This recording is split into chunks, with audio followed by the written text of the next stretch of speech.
महायुतीतला राज्यातला जागा वाटपाचा तिढा संपत असताना आता देवेंद्र फडणवीसांनी मुंबईकडे लक्ष वळवलंय।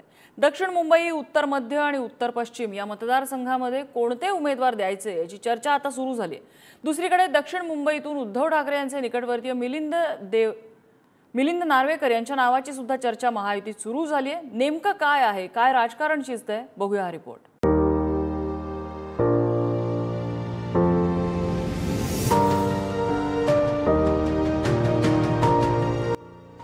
पहिल्या टप्प्यातील विदर्भातील 5ही मतदारसंघातलं मतदान संपलंय।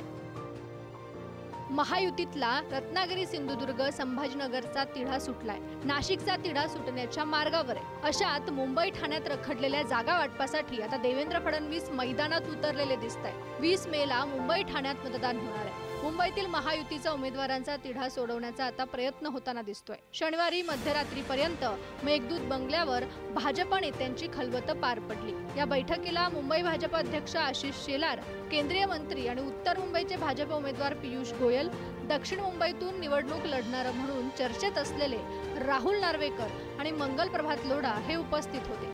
लोकसभेचा पहिला टप्पा पार पडला आणि मुंबईमधल्या पुढच्या टप्प्याकरता, महाराष्ट्रामधल्या इतर पुढच्या टप्प्यांकरता भारतीय जनता पक्ष सज्ज आहे। आम्ही कायम निवडणूक मोडमध्ये असतो।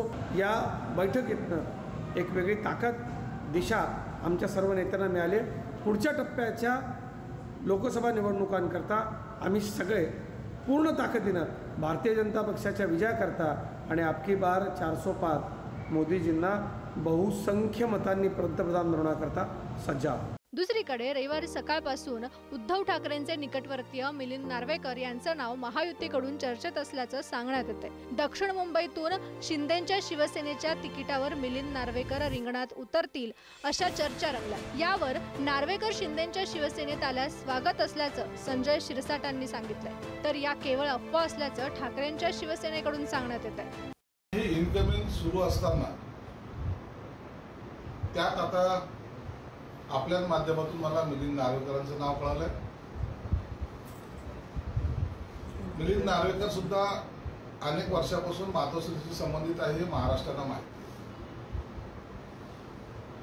आणि जर ते येत असतील तर निश्चित त्यांचं स्वागत आहे। पण मिलिंद नार्वेकर असं कोणत्याही प्रकारे कुठेही त्यांचं नाव नाही, हे मीडियाच्या बातम्या आहेत। एखाद्याच आमच्या विरोधातल्या लोकांनी सोडलेल्या बातम्या असू शकतात। मुंबईतील 6 मतदारसंघांपैकी 3 मतदारसंघातील उमेदवार महायुतीने अद्याप जाहीर केलेले नाहीत। यात दक्षिण मुंबई, उत्तर मध्य मुंबई आणि उत्तर पश्चिम मुंबई या मतदारसंघांचा समावेश आहे। दक्षिण मुंबई लोकसभा मतदारसंघ शिंदेच्या शिवसेनेकडे जाणार की भाजपचा उमेदवार या ठिकाणाहून रिंगणात असणार याची उत्सुकता आहे। आता फडणवीस यांनी लक्ष घातल्यानं येत्या काही दिवसात या तिन्ही मतदारसंघांचे उमेदवार जाहीर होतील असं दिसतंय। ब्युरो रिपोर्ट, पुढारी न्यूज, मुंबई।